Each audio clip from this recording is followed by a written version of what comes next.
I'm Elsie and I'm a chemistry major, and this is my freshman year at Channel Islands. Hi, my name is Lazaro. I'm a bio major, and this is my second year at Channel Islands. My name is Austin Turman. I'm a sophomore here. I'm a bio major with a chemistry minor. My name is Tanisha Pacheco, and I'm a junior at Channel Islands, and I'm getting my major in biology with a minor in chemistry. My name is Bryce Pritchard. I'm a fourth year student, and I'm currently an environmental science major. My name's Ashlyn. I am a junior right now at Cal State Channel Islands, and I am a biology major, and I'm currently finishing Chem 122.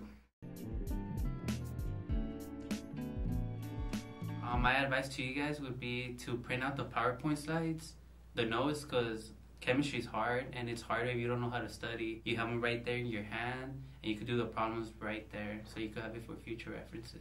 For a Chem 121 student, you really want to visit your professor's office hours. The best advice I could give is first get a whiteboard at home, so that way you can work out problems, whether it be for Chem or any other class. Work through the suggested homework problems. Even though they're suggested, you should really do them before a test.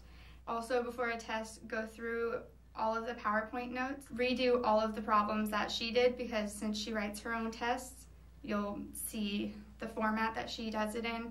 And also highlight through all definitions or anything, because that will give you pretty much the key concepts that could be conceptual questions asked.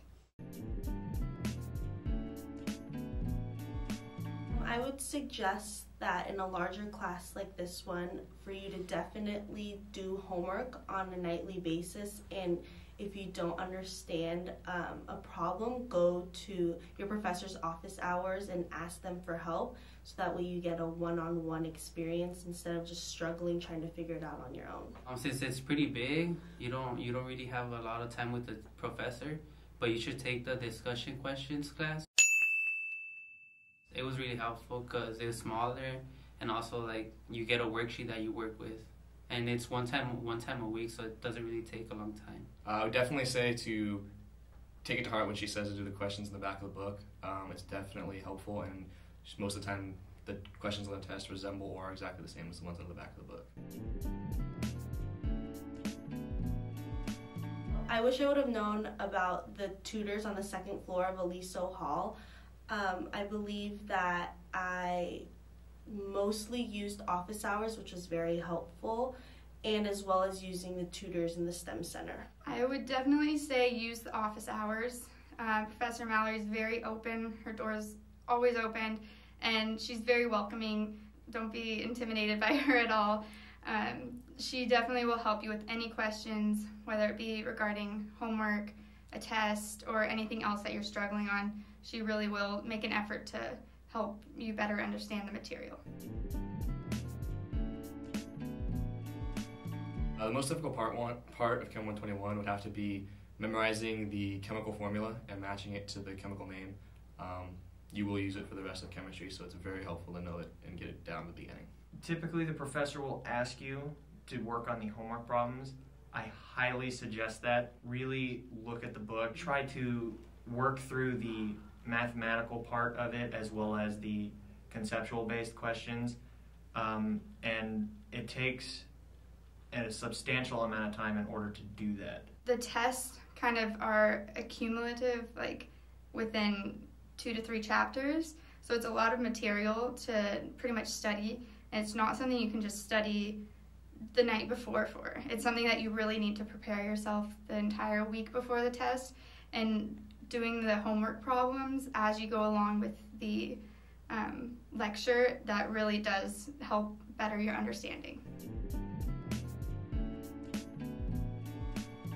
In 121, I felt most accomplished when I would participate in class, answering questions and asking questions and making sure I fully understood every aspect of what we were going over to make sure I could do it on my own and not depend on notes or someone to answer questions for me.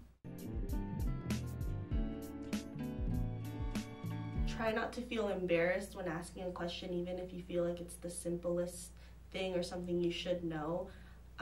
When people say no question is a stupid question, I really do believe that. do the homework, ask questions, participate, and don't be scared to have the wrong answer. If you have the wrong answer in lecture or on a homework problem, don't be afraid to ask the professor or to send an email or ask any tutors.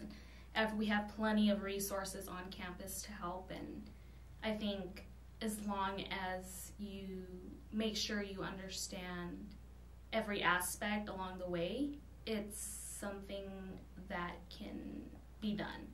If you have questions, ask questions, and don't be scared to not look smart or to, be looked down upon, because if you have a question, it's guaranteed someone else in the class has the same question. Go to her office hours. She's a lot of fun, she's cool, she has really cool magnets, and Mallory's the best.